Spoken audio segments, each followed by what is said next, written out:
जमलेल्या माझ्या तमाम हिंदू बांधवांनो, भगिनींनो आणि मातांनो,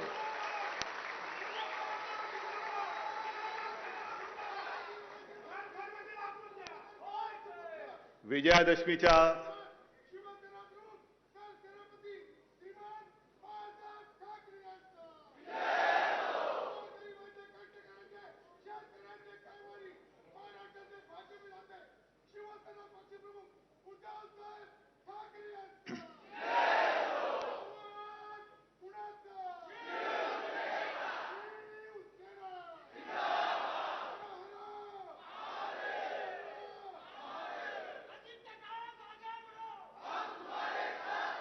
मला कल्पना आहे बऱ्याच दिवसानंतर आपल्याला वाव मिळालेला आहे.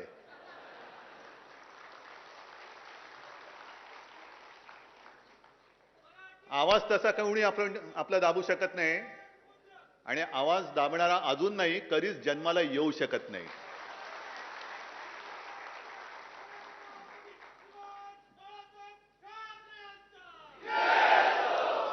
सर्वप्रथम मी आपल्याला सर्वांना दसऱ्याच्या आणि विजयादशमीच्या शुभेच्छा देतो. मला पण जरा बरं वाटलं, बऱ्याच दिवसानंतर जमलेल्या माझ्या तमाम हिंदू बांधवांनो, भगिनींनो आणि मातांनो अशी साथ घालता आली. आजचा हा क्षण आपल्या आयुष्यामध्ये फार मोलाचा आणि महत्त्वाचा आहे. सुवर्ण क्षण असतो हा. जी परंपरा शिवसेना प्रमुखांनी 1966 साली सुरू केली ती समर्थपणे तुमच्या सगळ्यांच्या सोबतीने आपण पुढे नेत आहोत, याचा मला अभिमान आहे. माझ्यासाठी हा क्षण आणि हा दिवस आपल्या सगळ्यांचे एकत्रित आशीर्वाद घेण्यासाठीचा असतो. आणि आपण पाहिलं असाल की शस्त्रपूजन झाल्यानंतर मी माझ्या खऱ्या शस्त्रांची पूजा केली, आपल्यावरती फुलं उधळली. ही माझी शस्त्र आहेत जी शिवसेना प्रमुखांनी मला दिलेली आहे. आणि हे आशीर्वाद घेत असताना माझ्या मनामध्ये नेहमी एक नम्र भावना असते की हेच प्रेम सर्वप्रथम प्रत्येक जन्मी मला माझे हेच आई वडील मिळाले पाहिजेत, माझं कुटुंब, माझा परिवार हाच मिळाला पाहिजे, जन्मही महाराष्ट्रामध्येच झाला पाहिजे आणि मला स्वतःला मी मुख्यमंत्री आहे असं कधी वाटू नये. मला तर सोडाच, पण माझ्या तमाम जनतेला सुद्धा मी मुख्यमंत्री आहे असं वाटता कामा नये. मी तुमच्या घरातला कोणीतरी आहे, तुमचा भाऊ आहे असं वाटो, ही माझी ईश्वरचरणी प्रार्थना आहे. कारण काही जणांना असं वाटतं, जे बोलत होते मी पुन्हा येईन, ते बोलतायत आता मी गेलोच नाही, बस तिकडे आहे तिकडेच. पण जे संस्कार असतात, जी संस्कृती असते ती हीच असते. जे माझ्या आजोबांनी शिकवलं, माझ्या वडिलांनी आणि आईने शिकवलं मला, ही पदं काय आहेत, सत्ता तरी काय आहे, परत येतील जातील परत येतील, सत्ता येईल जाईल परत येईल, ती आली पुन्हा येईल. पण कधीही मी कोणीतरी आहे अहमपणा तुझ्या डोक्यात देऊ नको. ज्या क्षणी तुझ्या डोक्यामध्ये हवा जाईल त्या क्षणी तू संपलास. आणि नेहमी जनतेशी नम्र राहा, तो प्रयत्न मी माझा करत असतो. नम्रपणाने आशीर्वाद घेत असतो आणि हे आशीर्वाद हीच तर ताकद आहे. हे मागून कोणाला मिळत नाहीत. हे खरं वैभव आहे, हे खरं ऐश्वर्य आहे. हे जोर जबरदस्तीने मिळत नसतात, ते कमवावे लागतात आणि ती कमवण्याची परंपरा ही मिळालेली आहे आपल्याला. काही गोष्टींचं मला नवल वाटतं. आज सुद्धा मी काय बोलणार, कोणाचा समाचार घेणार, कोणाचे वाभाडे काढणार, बऱ्याच दिवसानंतर बोलतोय. एकतर मनामध्ये अशी गर्दी झाली विषयांची, पण पंचायत अशी की करोनामध्ये गर्दी नाही चालत. बरं, गर्दीमध्ये प्रत्येकाला विचारू नाही शकत 2 वॅक्सिन घेतलीस का रे बाबा. विचारानं कसं विचारणार, विचारानं मास्क कसा घालणार. पण तरी मला हेही माहिती आहे की माझ्या भाषणानंतर अनेक जण माझं भाषण संपतंय कधी आणि चिरकायला मिळतंय कधी तोंडामध्ये बोंडकं घालूनच बसलेले आहेत की यांचं भाषण होतंय कधी आणि आम्ही चिरकतोय कधी. चिरकू द्या. त्यांना उत्तर देण्यासाठी मी तुमच्याशी बोलत नाही, मी तुमच्यासाठी बोलतो आहे. मी माझ्या टीकाकारांसाठी बोलत नाहीये, मी तुमच्यासाठी बोलतोय, जनता जनार्दनासाठी बोलतो आहे, माता भगिनींसाठी बोलतोय. पण ही एक विकृती हल्ली आलेली आहे आणि मला आता असं वाटायला लागलेलं आहे की हे जे चिरकणं आहे, मग ठाकरे कुटुंबियांवरती हल्ले म्हणजे असा कोणी मायचा पूत जन्माला आलेला नाही ठाकरे कुटुंबियावरती हल्ला कर, तिथल्या तिथे ठेचून टाकू त्याला, तिथल्या तिथे ठेचू. पण काही वाटेल ते बोलायचं, कुटुंबियांची बदनामी करायची. हे आता त्यांचं रोजगार हमीचं काम झालेलं आहे. रोजगार हमी काय करणार? कोरोनामध्ये सगळं बंद आहे, मग काय करायचं? तू चिरकलायस किती? एवढा चिरकलायस, मग हे त्याचे पैसे. एवढा चिरकलायस, हे चिरकत राहा. तुम्ही चिरकत राहा, पण माझा वाडा चिरे बंद आहे. माझा वाडा चिरे बंद आहे. तक्रा मारा, मुसंड्या मारा, डोकी फुटतील, पण तडा नाही जाणार, अजिबात जाणार नाही. आणि मग वेगवेगळ्या प्रकाराने एक एक एक एक एक एक जे काय प्रयत्न चाललेले आहेत. आणखीन एक परवा बोललेले आहेत हर्षवर्धन पाटील की मी म्हणजे ते मी तर जाणं कधी शक्यच नाही, अजिबात नाही. माझं हे आहे तेच माझं घर आहे. हर्षवर्धन पाटील अनाहूतपणाने बोलून गेले की भाजपात का गेलो. खरं म्हणजे मला असं वाटतं अशी जी काही लोक आहेत ना भाजपात गेलेली, ती भाजपाची ब्रँड अँबॅसेडर झाले पाहिजेत. माहिती आहे टीव्हीवरती जाहिराती येतात, हल्ली टीव्ही बघायला वेळ नाही मिळत, येतात की नाही तसे जाहिराती आता एक कोणतरी गोरा माणूस दाखवतात आणि मग त्याच्या तोंडात हिंदी डब करून टाकतात. पहिले तो मुझे नींद की गोली खाकर भी नींद नहीं आती थी, दरवाजे पर टक टक होती तो रोंगटे खड़े हो जाते थे, फिर किसी ने कहा तुम भाजपा में जाओ.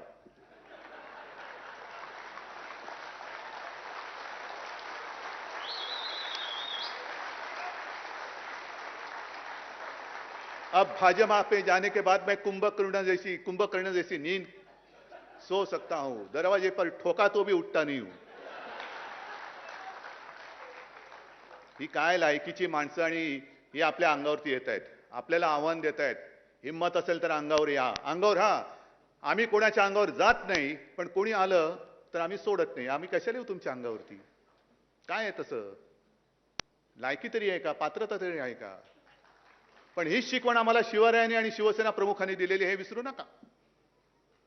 आणि अंगावर आल्यानंतर शिंगावर घेण्याची भाषा करणार असाल तर स्वतःमध्ये हिम्मत आणि धमक असेल तर, आणि तर द्या. ईडी, सीबीआय, इन्कम टॅक्सच्या माध्यमातून देऊ नका.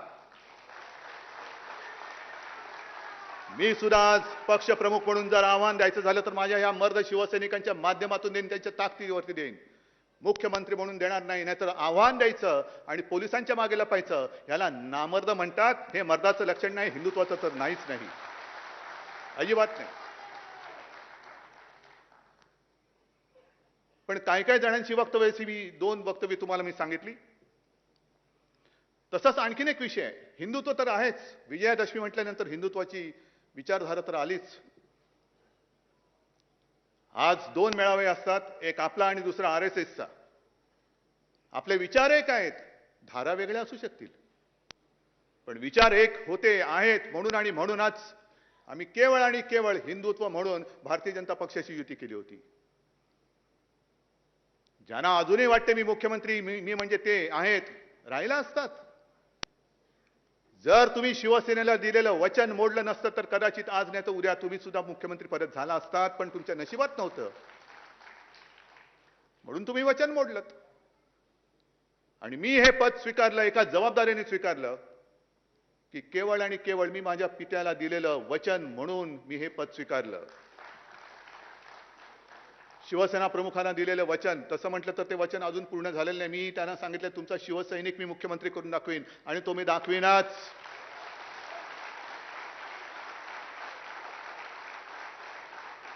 ही जबाबदारी मी मोठ्या विचाराने घेतलेली आहे. आणि कदाचित जर का दिलेलं वचन त्यांनी पाळलं असतं आणि शिवसैनिक मुख्यमंत्री केला असता तर मी कदाचित हा शब्द वापरतोय, मी हा राजकीय जीवनातून बाजूला सुद्धा झालो असतो. कारण हे क्षेत्र माझं नाही, जी माझ्यावर टीका होते. होय, हे माझं क्षेत्र नाही. मी एक पुत्र कर्तव्य निभावण्यासाठी म्हणून या क्षेत्रात आलो आणि पाय रोवून ठामपणाने उभा राहिलेलो आहे. जी जबाबदारी खांद्यावर आहे ती ठामपणे पार पाडल्याशिवाय मी राहणार नाही, या एका निश्चयाने मी उभा राहिलेलो आहे. हाँ, हे काय थोतांड नाहीये की मैं तो फकीर हूं, झोली पहन के, ये झोली बिली हे माझी अशी दरिद्री कर्मदरिद्री विचार आमचे नाहीयेत.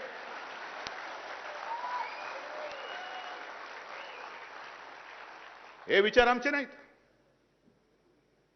पण जे 2 मेळावे मी म्हटले त्याच्यात आज सकाळी आरएसएसचा मेळावा झालेला आहे, आता आपला मेळावा होतोय.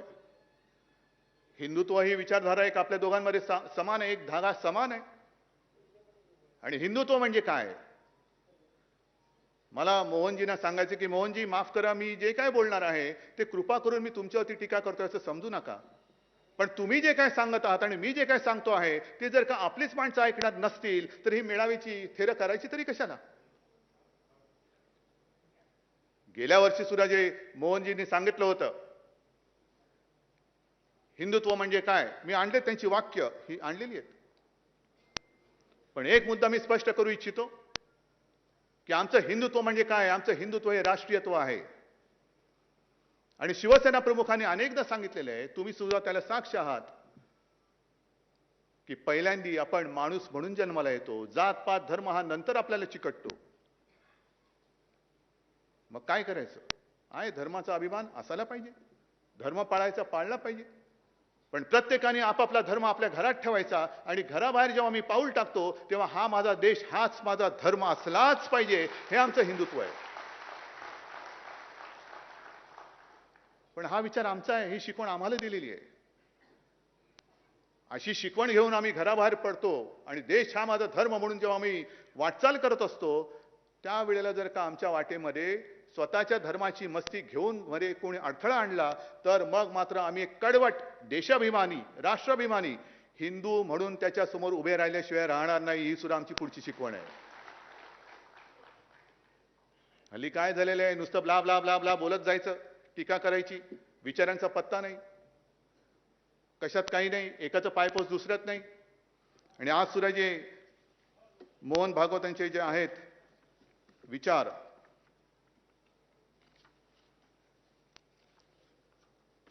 त्यांनी म्हटलेलं आहे, हे गेल्या वेळेचं पण थोडंसं मी आणलंय, की हिंदू खरंय, काय त्याच्यात काही चूक नाहीये, की या आपल्या देशामध्ये सर्वांचे पूर्वज हे एक होते. आता एकदम पूर्वजापर्यंत खूप जात नाही तर माकडापर्यंत पोहोचू आपण. पण या देशापुरता जरी विचार करायचा झाला तर सर्वांचे पूर्वज एक होते आहेत. हे जर आपल्याला मान्य असेल तर मग विरोधी पक्षांचे पूर्वज काय परग्रहावरून आले होते का? आता जे काही शेतकरी आंदोलन करतायत त्यांचे पूर्वज काय परग्रहावरून आले होते काय? लखीमपूरला जे शेतकरी दिवसा ढवळ्या मारले त्यांचे पूर्वज काय परग्रहावरून आले होते? हा जो काही विचार आहे की आपण सगळे एक आहे, हिंदुत्व म्हणजे काय, आम्ही दुसऱ्याचा द्वेष मत्सर करत नाही, पण हे जे दिवसा ढवळ्या दिसतंय हे मोहनजी तुम्हाला तरी पटते का, तुम्हाला तरी मान्य आहे का? आणि मी जनतेला विचारतोय तुम्हाला तरी हे मान्य आहे का? जे मी शस्त्रपूजा म्हणून तुमची पूजा केली, सर्वसामान्य माणसाला मला हेच सांगायचं आहे की अरे तू सगळ्यात ताकदवान माणूस आहेस, तुझ्या हातामध्ये जे शस्त्र आहे, लोकशाहीने दिलेले शस्त्र, ते आहे मत. आणि हे मत एका क्षणात रावाचं रंक आणि रंकाचं राव करू शकतो एवढी ताकद तुझ्या हिंमत तुझ्या मनगटामध्ये आहे. तू कशाला कमजोर आहेस, कशाला तू दुबळा नाहीयेस. त्याच्यानंतर त्यांनी जे काय पुढे सांगितलेले आहे की एक तर आज हिंदू राष्ट्र हा शब्द जेव्हा संघ वापरतो तेव्हा त्यामध्ये सत्ता मिळवण्याची लालसा नसते, तर सर्व संघ वापरत असतो. सत्तेसाठी संघर्ष करताना विवेक वापरावा, वैचारिक लढा हवा, युद्ध नको. मग तुमच्या विचारधारेतून, तुमच्या वर्गातून जे आता लोक बाहेर पडलेले आहेत आणि सत्ता काबीज करून बसलेली आहेत त्यांना ही शिकवणी परत लावा जरा एकदा. सध्या जो काय सगळा खेळ चालू आहे, वाटेल ते करायचं, पण मला सत्ता पाहिजे. व्यसनाधीनता जी हा जो एक प्रकार आहे, अंमली पदार्थ हा एक वेगळा भाग झाला, त्याचा तर नायनाट केलाच पाहिजे. पण सत्तेचं व्यसन हा सुद्धा एक अंमली प्रकारच आहे. अगदी बाजार उद्यान समित्यांपासून लोकसभेपर्यंत माझ्याच अंमलाखाली पाहिजे, हा सुद्धा एक अंमली प्रकारच आहे. आणि ह्या अंमली प्रकाराचा बंदोबस्त कोण करणार, कोणी करायचा? आज ज्या पद्धतीने एक एक प्रकार चाललेले आहेत, का वाटेल ते कर. आता झालं, पुढच्या महिन्यात तुमच्या आशीर्वादाने या आपल्या हक्काच्या सरकारला 2 वर्ष पूर्ण होतील. अनेक प्रयत्न केले, फोडण्याचे प्रयत्न केले, पाडण्याचे प्रयत्न केले. मी तर आज सुद्धा सांगतो, हिम्मत असेल तर पाडून दाखवा. आज पण सांगतो मी. पण तसं करून पडत नाही. मग आपल्याकडे तो खेळ आहे ना, छापा की काटा. छापा टाकायचा आणि काटा काढायचा.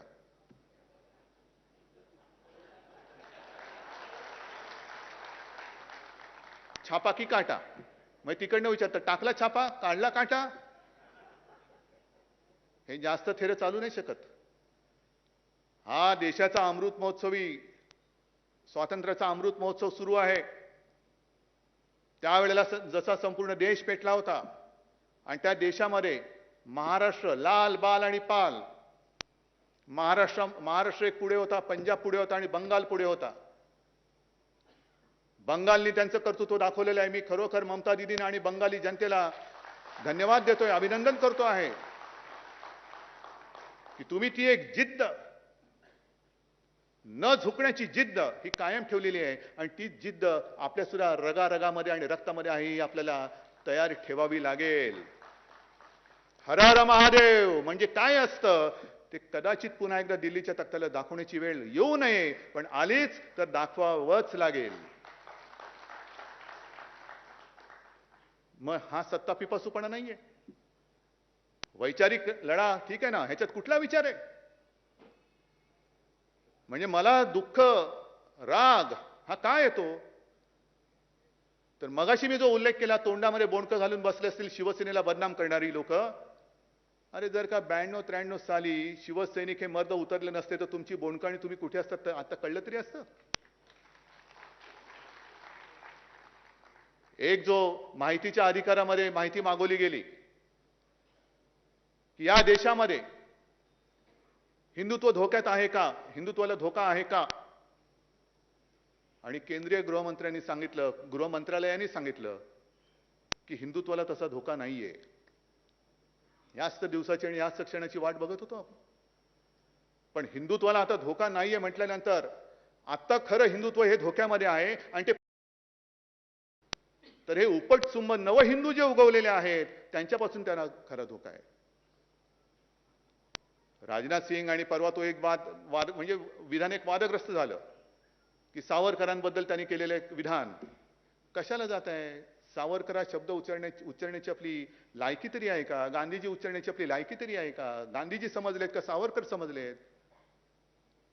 महिलांवरती जे काय अत्याचार वाढतायत, मी शिवाजी पार्कच्या दसऱ्या मेळाव्यात 2-4 वर्षापूर्वी बोललो होतो, माय मरो आणि गाय जगो हे आमचं हिंदुत्व नाही. काय तेव्हा उन्माद माजला होता सगळीकडे, झुंडबळी झुंडबळी. आणि त्याच्यावरही भागवत बोललेत की झुंडबळी घेणारे हे हिंदूच नाहीयेत. मग हे हिंदुत्व आहे तरी काय? कोणी शिकवायचं, कोणाला शिकवायचं आणि कोणाकडून शिकायचं?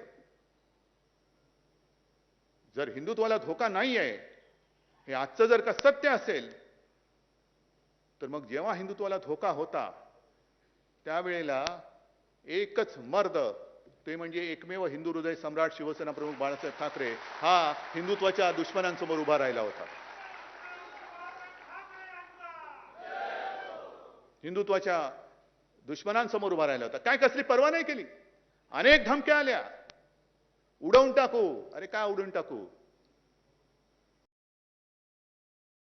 की धमक्या येत आहेत, पण ज्या रंगाची गोळी माझ्या शरीराला स्पर्श होऊन जाईल तो रंग या हिंदुस्थानातून आम्ही पुसून टाकल्याशिवाय राहणार नाही. कोणामध्ये धमक होती, कोणामध्ये हिंमत होती? 92-93 साली जेव्हा पूर्ण मुंबई पेटली होती, इतरही ठिकाणी दंगली झाल्या होत्या, कोण रस्त्यावरती उतरलं होतं? कोणी घेतली होती जबाबदारी? बाबरी पाडल्यानंतर सुद्धा सगळे लोक आज जे छाती काढून पुढे जात आहेत ते तेव्हा शेपटे त्यांना आहेत की नाही एवढ्या आतमध्ये गेलेल्या शेपट्या कापत कापत कापत बिळामध्ये लपले होते. आज शेपूट आणि छाती पुढे काढून सांगताय. थरथरत थरथरत होतं ते, बोलायची कोणाची हिंमत नव्हती. आणि तेव्हा शिवसेना प्रमुख बोलले होते, गर्व.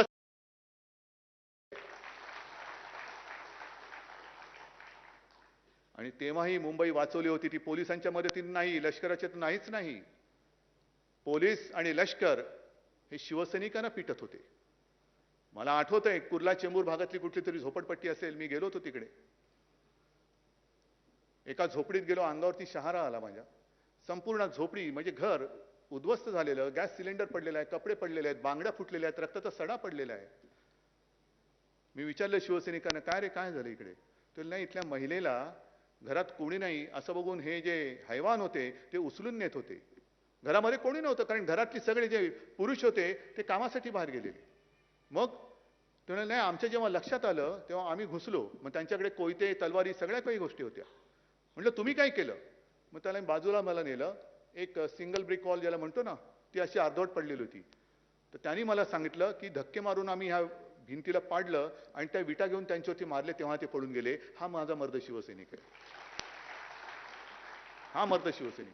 कोणतरी एक तरी होता तिकडे, कोणतरी तिकडे हजर होता. आणि तोच शिवसैनिक केवळ तुमची आज पालखी वाहत नाही म्हणून भ्रष्टाचारी झाला, त्याच्यावरती आरोप करताय. मागेही मी सांगितलं, आज सुद्धा सांगतोय, होय आम्ही पालखीचे भोई आहोत, जरूर आहोत, पण ती आमच्या राष्ट्रभक्तीची, देशभक्तीची आणि हिंदुत्वाची पालखी आहे. तुमची पालखी वाहणारे आम्ही भोई नाही आहोत. मानाची पालखी ती माझ्या देशाची असेल, माझ्या भारत मातेची आहे. पण तुमच्या पक्षाच्या पालख्या वाहण्यासाठी या शिवसैनिकाचा जन्म झालेला नाही. देव, देश आणि धर्मासाठी या शिवसैनिकाचा जन्म झालेला आहे. पण तो शिवसैनिक तुम्ही भ्रष्ट ठरवून टाकता का? तर तुमच्या पालख्या वाहत नाही. हे आमचं हिंदुत्व नाही. वाईट काळामध्ये सोबत असलेला आपला सहकारी आपल्या सोबती तेव्हा चालत होता. म्हणजे हर्षवर्धन पाटील आज तुमच्यात भाजपात आल्यानंतर एकदम पवित्र झाले. हे गटाराचं पाणी तुमच्यात टाकलं तर गंगा, आणि ते पाणी दुसरीकडे टाकलं तर गटार गंगा. हे जी काही थेरं चाललेलं नाही, हे हिंदुत्व नाहीये. कोणाच्याही कुटुंबावरती, वैयक्तिक पत्नीवरती, मुलांवरती खोटे आरोप करणं हे हिंदुत्व नाही. ह्याला नामर्द किंबहुना अक्करमाशापणा म्हणतात. मर्द कसा? शिवराचं नाव घ्यायचं तर मर्दासारखा समोर गेला पाहिजे. कोणाच्या तरी आडून लपून हल्ले करायचे आणि मग तो मी नव्हेच, शंडायस तू. माफ करा, जर थोडीस एवढ्या वर्षानंतर काहीतरी वडलोपार्जित जी संपत्ती शब्दांची आहे ती तरी वापरू द्या. आहे संपत्ती सगळी आहे माझ्याकडे. अगदी थोडेफार आजोबांचे शब्द पाठ आहेत, वडिलांचे तर आहेच आहेत. पण जरा माचा संस्कार आहे म्हणून ते वाचतायत. नाही तर फाडायला काही वेळ नाही लागत. फाडायला वेळ नाही लागत. पण तो शिवसैनिक तुमच्या लेखी आज भ्रष्ट झाला, त्याच्या मागे तुम्ही लागताय. मगाशी मी तुम्हाला सांगितलं की छापा का काटा, काटा कसा असतो हे एकदा बोचल्यानंतर कळेल. नशीबवान समजा अजून बोचत नाहीये, अजून बोचत नाहीये. पण सत्ता पिपासूपणा किती, प्रत्येक सगळ्या गोष्टी मला पाहिजेत. अरे घे ना बाबा. निवडणुका आल्यानंतर 2 पोटनिवडणुका, एक पंढरपूरची झाली आणि आता एक दुसरी लागले. पण दोन्ही पोटनिवडणुकांमध्ये यांच्याकडे स्वतःचे उमेदवार नाहीत. उपरे लागतात, उपरे. आणि जगातला मोठा पक्ष. काय मोठा पक्ष आहे, उमेदवारच नाही, उपरे घ्यावे लागतात. घे उपरे आणून आणून आणून, म्हणजे प्लॅटफॉर्मवरची गर्दी, मोठा पक्ष. या सगळ्या गोष्टींचा उबग आलेला हा प्रकार आहे. मगाशी तुम्ही जे काही एक फिल्म बघितली, ही फिल्म ही का दाखवली? साधारणतः मेळाव्यामध्ये वक्त्यांची रांग असते. म्हटलं यावेळेला एक वेगळा प्रकार करू. आपण केलेली कामं हाच आपला वक्ता, हाच आपला वक्ता. आणि अभिमानाने तुम्हाला सुद्धा सांगता आलं पाहिजे की होय, हे आम्ही केलेलं आहे, माझ्या शिवसेनेने केलेलं आहे. बरीच कामं आहेत जी एका फिल्ममध्ये आपण आणू शकत नाही. आणखीन काही कामं आहेत एक दोन चार कामं तुम्हाला मी आता सांगणार आहे, पण पहिल्या प्रथम मी एकनाथ तुम्हाला आणि आपल्या ठाण्यातल्या तमाम शिवसैनिकांना धन्यवाद देतोय. का माहिती आहे तुम्हाला? कारण त्यांनी नवरात्रीमध्ये 9 दिवस गरबा खेळला. ही नाही आपली पद्धत. आम्हाला गरब्याला परमिशन देत नाही. हे कसलं हिंदुत्व? ते हिंदुत्व नाहीच. नवरात्रीचा जो मुहूर्त आहे, नवरात्रीचे जे दिवस आहे, तो जो सण आहे, त्या पूर्ण 9 दिवसात ठाणेकरांनी रक्तदान केलेलं आहे आणि विक्रम केलेला आहे. कोणत्या तरी पक्षामध्ये ही धमक, ही जाण, ही जाणीव, ही जाग ही शिल्लक राहिलेली आहे. ही शिल्लक राहिली. समाजसेवा, हिंदुत्व हे रक्तात असावं लागतं आणि रक्त नुसतं रक्त पिपासूपणा नव्हे, तर रक्तदान करणं हा सुद्धा धर्म आहे. आणि रक्तदान करताना आम्ही हे नाही विचारत हे रक्त कोणाला जाणार आहे? हिंदूला जाणार आहे का मुसलमानाला जाणार आहे? मराठी माणसाला जाणार आहे का अमराठी माणसाला? नाही. जे मोहनजी तुम्ही सांगताय ना, सर्वांचे पूर्वज एक होते. रक्तदान आम्ही करतो आहोत. ज्याला ज्याला गरज असेल आणि ज्याचे जीव आम्ही वाचवू शकतो त्याला आमचं रक्त देतो आहोत आम्ही. हे असं एवढं विक्रमी शिबिर एका तरी पक्षाने घेऊन दाखवावं आणि घेतल्यानंतर किमान त्यांच्या इकडे बॅनर लावायला तरी लोक आली पाहिजेत. रक्त द्यायला तर दूरच, रक्त द्यायला तर दूरच, पण बॅनर लावायला तरी आले पाहिजेत. मधल्या काळामध्ये एक राज्यपाल महोदयांनी मला पत्र लिहिलं. आहे प्रकार गंभीर आहे. महिलांवरचे अत्याचार वाढतायत आणि मध्ये एक जी घटना घडली होती त्याचा उच्चारही करू नये एवढी ती निर्घुण आणि जेवढी निंदा करावी ती कमीच आहे. पण त्यांनी लगेच सांगितलं की विधानसभेचं 2 दिवसाचं अधिवेशन घ्या. मी त्यांना नम्रपणाने सांगितलं की हा शिवरायाचा महाराष्ट्र आहे आणि या महाराष्ट्रामध्ये माता भगिनींचा मान सन्मान कसा करायचा ही शिकवण आम्हाला आहे. परंतु तरी देखील या गोष्टी घडतायत. घडल्यानंतर कोणी जरी असला तरी त्याला दया माया क्षमा आम्ही दाखवणार नाही, अजिबात नाही. आणि त्याप्रमाणे ती घटना जेव्हा घडली त्याच्यानंतर एक जेमतेम 15-20 मिनिटात अर्ध्या तासामध्ये त्या नराधमाला आपण अटकेत टाकलं आणि आता फक्त एक केसची औपचारिकता बाकी आहे, नाहीतर त्याला फासावरती लटकवल्याशिवाय आपण काही सोडत नाही.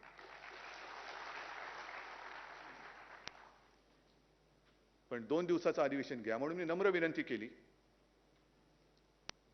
तर त्यांना म्हटलं की महिलांवरचे अत्याचार हे तर देशभर वाढतात आणि आपली संस्कृती एक आहे, हिंदुत्व आपलं सगळ्यांचं एक आहे. तर विधानसभेचं अधिवेशन कशाला? आपण मोदीजींना सांगा 2 दिवसाचं संसदेचं अधिवेशन घ्या ना, आठवडाभरचं घ्या. तमाम सर्व माझ्या देशातले जे लोकप्रतिनिधी आहेत ते तिकडे येतील, आपापल्या राज्यातल्या काही गोष्टी तिकडे सांगतील. पण मात्र नुसती चर्चा, तोंडाची वाफ दवडली आणि निघून गेले असं होता कामा नये.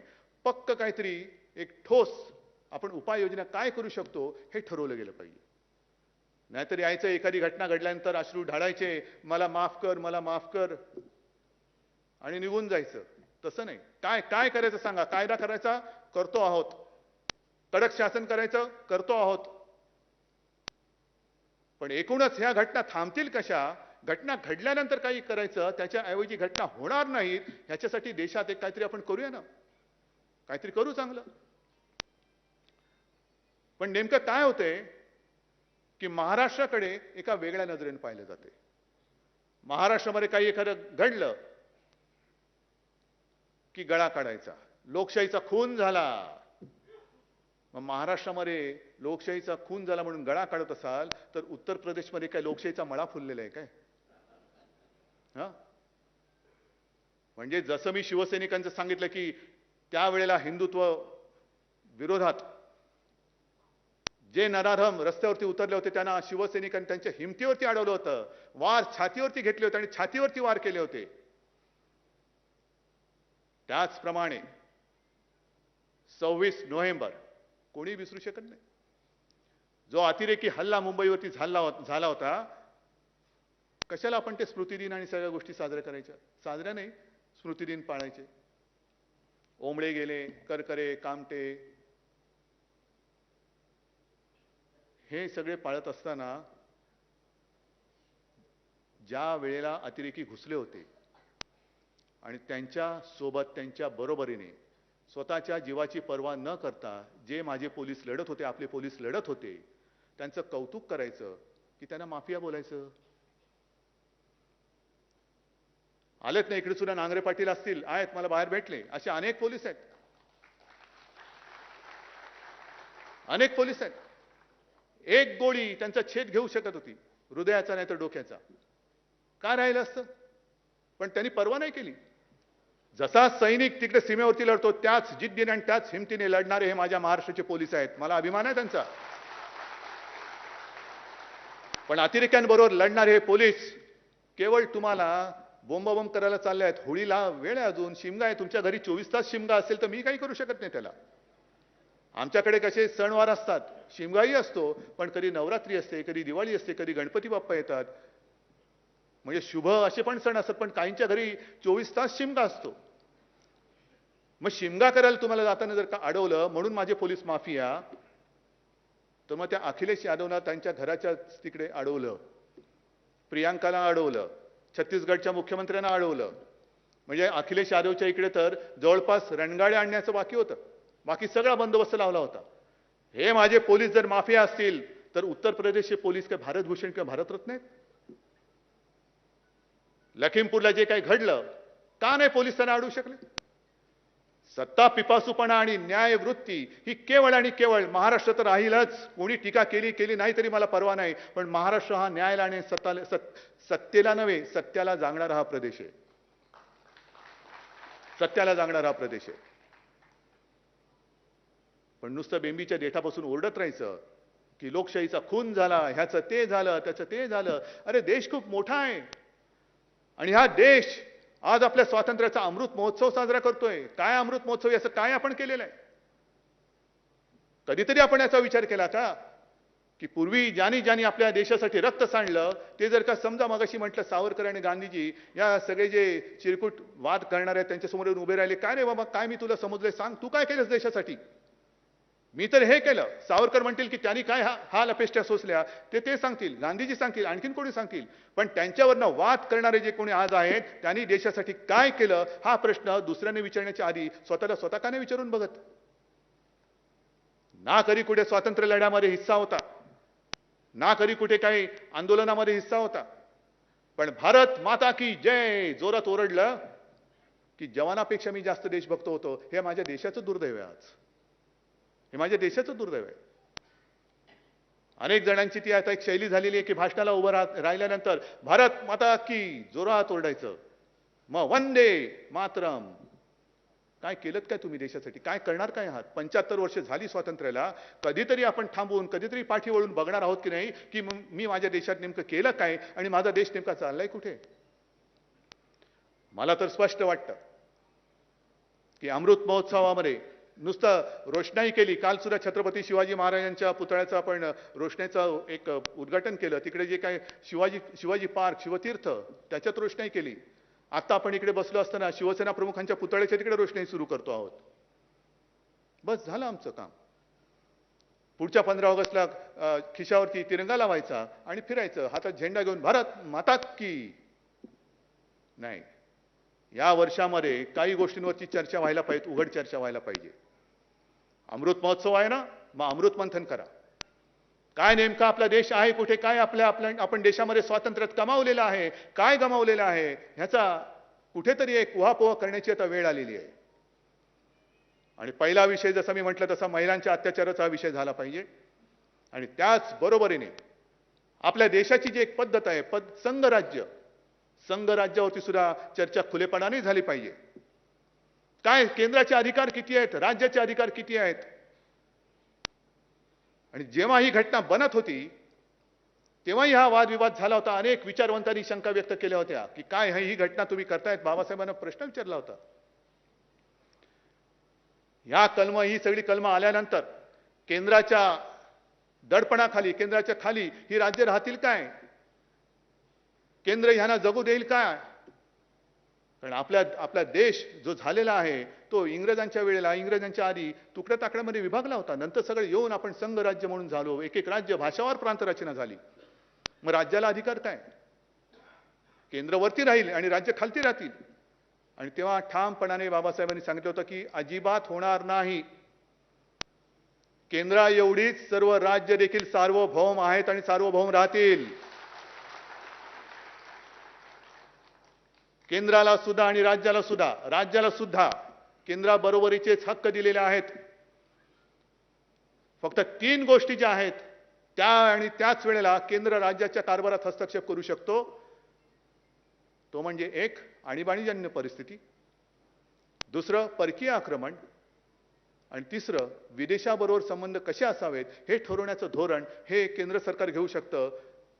अन्यथा जर केंद्राने राज्यांच्या कारभारात ढवळाढवळ केली तर ते घटनाबाह्य ठरेल. म्हणजे थोडक्यात घटनेची दुर्घटना होईल. कोण? नाही, हे चालू दिसतंय ना तुम्हाला. मग ह्याच्यावरती कोण बोलणार आहात की नाही देशामध्ये? आणि पुन्हा एकदा सांगतो मी, हे मी बोलल्यानंतर याच्यावरती जे गल्ली बोळातले कायदे तज्ञ आहेत ना आपले टीकाकार, त्यांच्याकडनं मला उत्तराची अपेक्षा नाही. त्यांची उत्तर मी कचऱ्याच्या टोपलीत टाकून देईन. मला याच्यावरती देशातील विचारवंतांचे विचार पाहिजेत, विचारवंतांची मतं पाहिजेत, कायदे तज्ञांची मतं पाहिजेत, त्यांचे सल्ले पाहिजेत. आणि होऊन जाऊ दे, एक उघड चर्चा होऊ दे. आणि मग त्या सगळ्या घटनेचा अभ्यास केल्यानंतर जर का आपल्याला कळलं की नाही केंद्र डोक्यावरती आहे, बसवा डोक्यावरती. पण जर का घटनेने आम्हाला राज्यांना केंद्र एवढंच दिलं असेल सार्वभौमत्व, तर मग मात्र केंद्राची लुडबुड ही रोजच्या कारभारामध्ये होता कामा नये, ती चालू दिली जाता कामा नये. हे देशातील सर्व राज्यांनी आता ठरवण्याची वेळ आलेली आहे. जो मी उल्लेख केला ना की सत्ता पिपासूपणा, हे सुद्धा एक व्यसन आहे.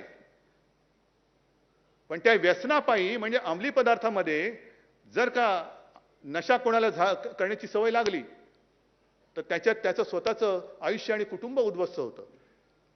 पण सत्तेची चटक, सत्तेचं व्यसन एकदा लागलं की कारण नसताना तुम्ही दुसऱ्याचे आयुष्य उद्ध्वस्त करताय, दुसऱ्याची कुटुंब आणि त्याचं घरदार उद्ध्वस्त करताय. हे व्यसन सगळ्यात वाईट आहे आणि हे पहिलं ह्या देशातून उपटून टाकलं पाहिजे. हे उपटून टाकलं पाहिजे. पूर्वी तुम्हाला सगळ्यांना कल्पना आहे की मार्मिक ची सुरुवात झाली, त्यातनं शिवसेना कशी झाली आणि त्याच्यात एक सदर सुरू केलं होतं शिवसेना प्रमुखांनी, वाचा आणि थंड बसा. माहिती आहे ना कोण? आता मार्मिक, त्या काळातले मार्मिक वाचणारे कोण आहेत का इकडे शिल्लक? आहात ना? आता ही बाकीची एवढी नवी पिढी आहे, वरती पण आहेत ना? नाही, तुम्ही सगळे या सगळ्या आजच्या शिवसेनेची पाळमुळं आहात. कारण तेव्हा थेट शिवसेना प्रमुखांच्या विचारातनं तुम्ही उभे राहिलेले आहात. वाचा आणि थंड बसा. कसलं होतं सदर? आपल्याच राज्यात भूमिपुत्रांवरती जे काही हक्क हिरावले जात होते त्याच्यावरती ते होतं. आता एक 2च गोष्टी मी तुम्हाला सांगतोय आणि पुन्हा तुम्हीच सांगायचं, वाचायचं आणि थंड बसायचं का? जो संघ राज्याचा उल्लेख केला, देश आणि राज्य कसे संबंध पाहिजेत. मी मुख्यमंत्री आहे, हिंदुत्ववादी तर आहे, हिंदू तर आहेच, आणि मी विधानसभेत बोललेलो आहे.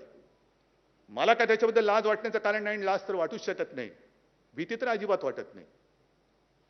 पण मुख्यमंत्री म्हणून सगळ्यांशी समानतेने वागण्याचा एक ते जे काही कर्तव्य असतं ते आम्ही करतो आहोत. आणि हीच शिकवण आमच्या हिंदुत्वामध्ये. दुसऱ्या कोणाचा द्वेष करायचा नाही. त्यावेळेचं एक उदाहरण सोडलं तर त्याच्यानंतर कधीतरी शिवसैनिकांनी कोणावर तरी उगाचच हल्ले केलेत का, दंगली केल्यात का? नाही ना. अंगावर आला तर शिंगावर घेऊ, हे त्याला म्हणतात. पण एक सत्ताधारी म्हणून सगळा देश माझा आहे, त्याच्यामुळे हे राज्य माझं, इकडे माझं राज्य आहे, माझ्या पक्षाचं राज्य आहे, म्हणून इकडे मी झुकतं माप देणार. हे त्यांचं राज्य आहे, त्यांना मी हाकलून देणार असं. 1-2 गोष्टी ज्या मी तुम्हाला दाखवतो आहे, हे बघा. हे माहितीच्या अधिकारात मिळाले, माहितीच्या अधिकारात मिळालेलं आहे. काय बातमी? केंद्रीय मंत्री सर्वानंद सोनोवाल यांचा फतवा, देशातील 11 बंदरांचा 75% CSR फंड गुजरातकडे वळवला. का महाराष्ट्र या देशाचा घटक नाहीये? दुसरे राज्य या देशाचा घटक नाहीये? 75% निधी. आणि त्याच्यात सुद्धा त्यांनी असं म्हटलेलं आहे की बऱ्याचशा संस्था भाजप तसेच राष्ट्रीय स्वयंसेवक संघाशी संबंधित असलेल्या संस्थांना JNPTच्या CSR फंडातून कोट्यावधी रुपयांची खिरापत वाटल्याची गंभीर बाब माहिती अधिकारात समोर आलेली आहे. वाचा आणि थंड बसा. त्याच्यानंतर आणखीन एक आहे. काय झाले, कागद एवढे झालेले आहेत की ते काढायचे कुठले आणि काय करायचे तोच एक प्रश्न आहे. ठीक आहे, येईल, सापडेल. हा तिकडे एक वळवला. त्याच्यानंतर मी गेल्या दसऱ्या मेळाव्यात सुद्धा बोललो होतो की जणू काही संपूर्ण जगात माझ्या महाराष्ट्रामध्येच गांजा चरस ह्याचा व्यापार तुफान चाललेला आहे. असंच सगळीकडे चाललेलं आहे. म्हणजे जी गेल्या वर्षी जे बोललो होतो तेच मी पुन्हा बोलतोय की जी आपली संस्कृती आहे तुळशी वृंदावन, हल्ली आता तुळशी वृंदावन जाऊन तिकडे चरस गांजाची वृंदावन झालीत की काय, असं एक चित्र महाराष्ट्राचं हे देशात करायचं, जगात करायचं. का करता हा नतद्रष्टपणा? का करता नतद्रष्टपणा? बरं, असं काही नाहीये की केवळ महाराष्ट्रामध्येच तुम्हाला हे सगळं सापडते.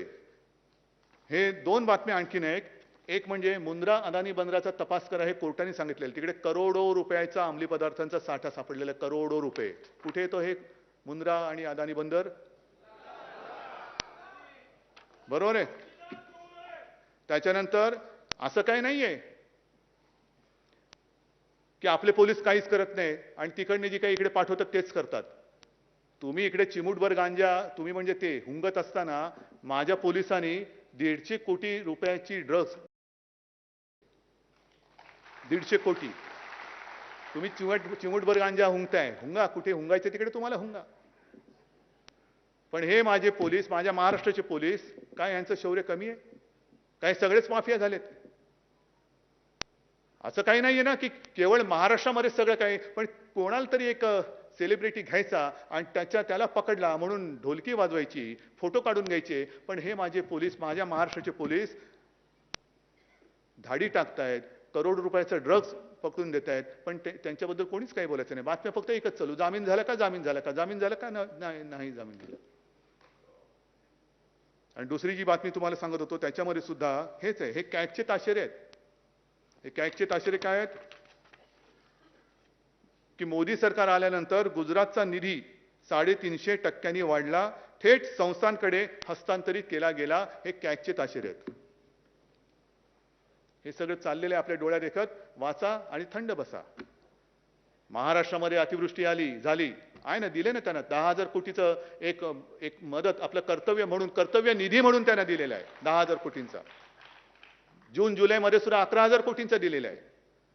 आणि मग बोंबलत बसायचं की वसुली करायच्या वेळेला सरकारचा ससा होतो आणि मदतीच्या वेळेला त्यांचं कासव होतं. बरोबर आहे. ससा आणि कासवाची गोष्ट सगळ्यांना माहिती आहे. ससा जोरात जातो आणि थकून पडतो, पण कासव शांतपणाने पुढे जाऊन ती रेस जिंकतं. तशी माझी मदत होणार आहे. पण हे सगळं एका बाजूला चाललेलं असताना तिकडे मात्र कोणी ढुंकून बघण्याची हिंमतच नाहीये.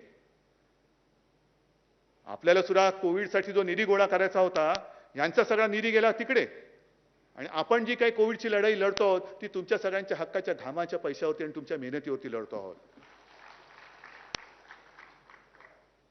हे सगळं तुम्हाला मी का सांगतोय? बऱ्याच दिवसानंतर बोलायची संधी मिळालेली आहे.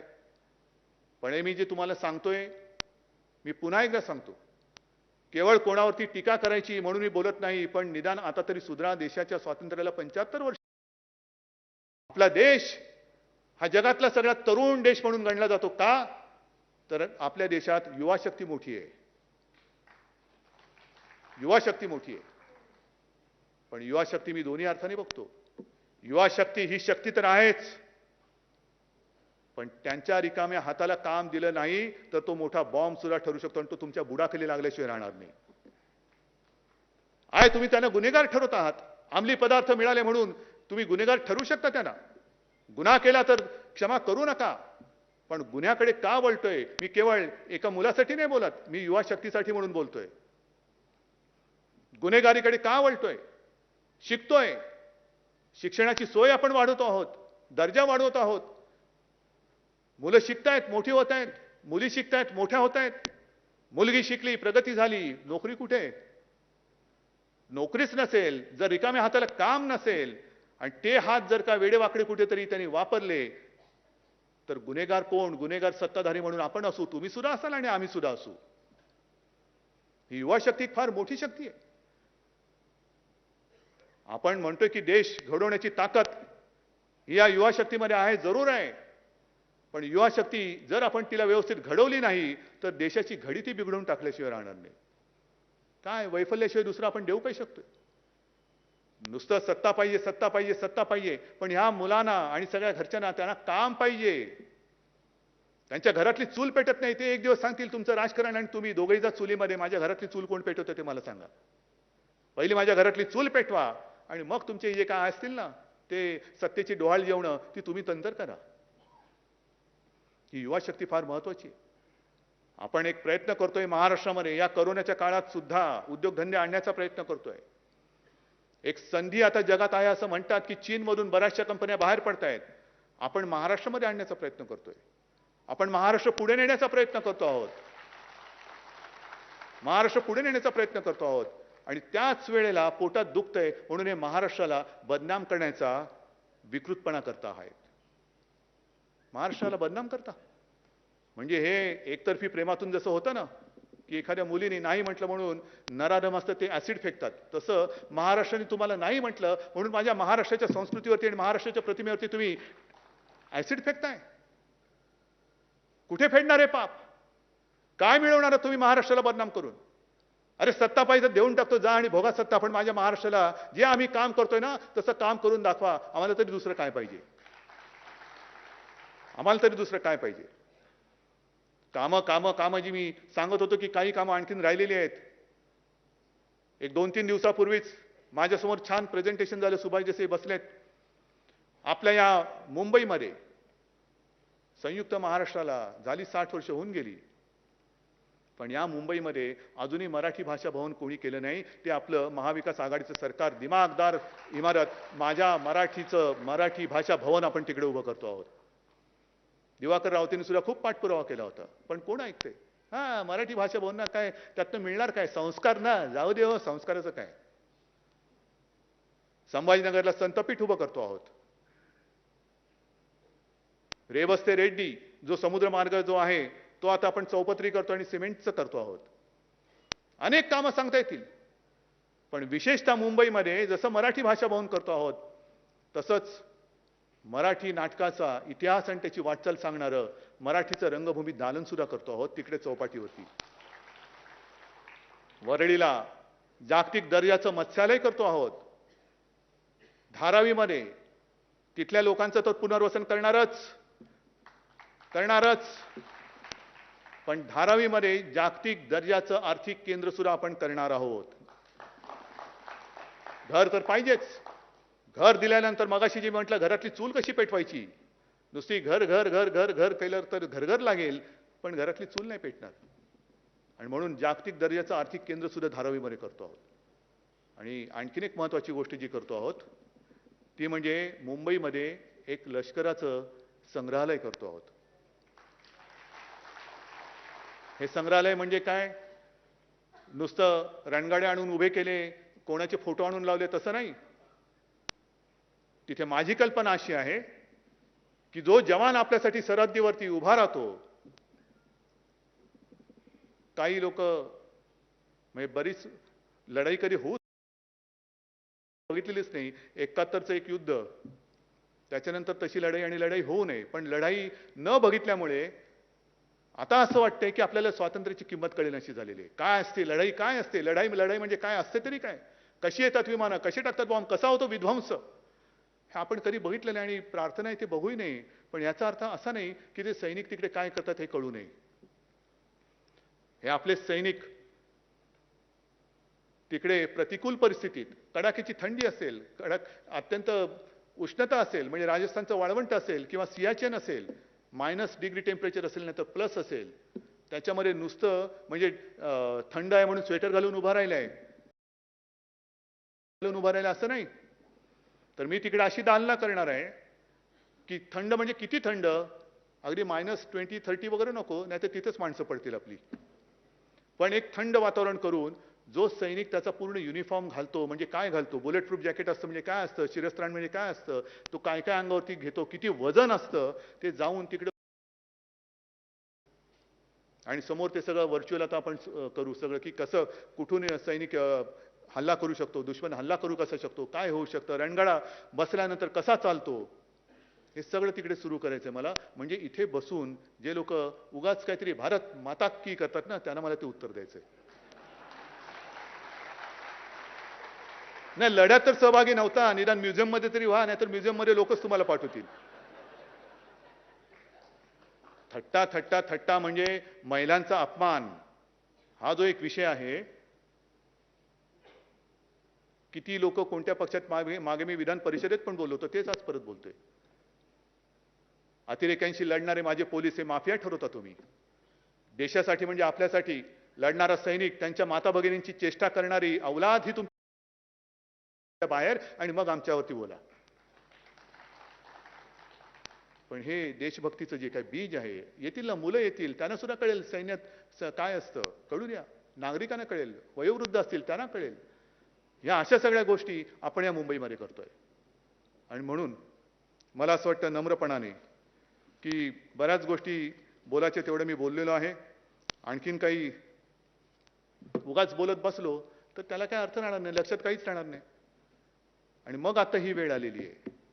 मी बंगालचं जे अभिनंदन केलं, ती तयारी महाराष्ट्रामध्ये असायला पाहिजे आहे. कोणी किती वार करायला आला तर त्याची तलवार किंवा कोणतेही हत्यार असेल ते मोडून तोडून टाकून त्याचं पार्सल परत पाठवण्याची हिंमत आणि धमक तुमच्यामध्ये आहे.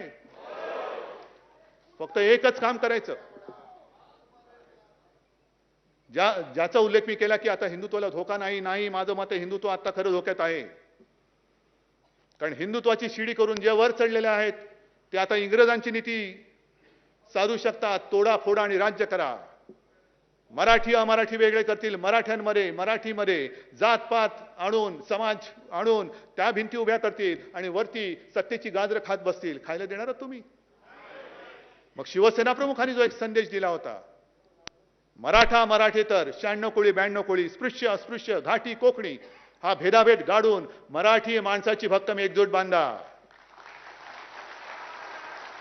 आणि या एकजुटीबरोबर आणखीन एक एकजूट बांधायची, ती म्हणजे मराठी अमराठी हा भेदभाव गाडून हिंदूंची सुद्धा भक्कम एकजूट बांधा. मराठा ते तुका मिळवावा, महाराष्ट्र धर्म वाढवावा, तसा हिंदू ते तुका मिळवावा, हिंदुस्तान धर्म वाढवावा. जय हिंद, जय महाराष्ट्र.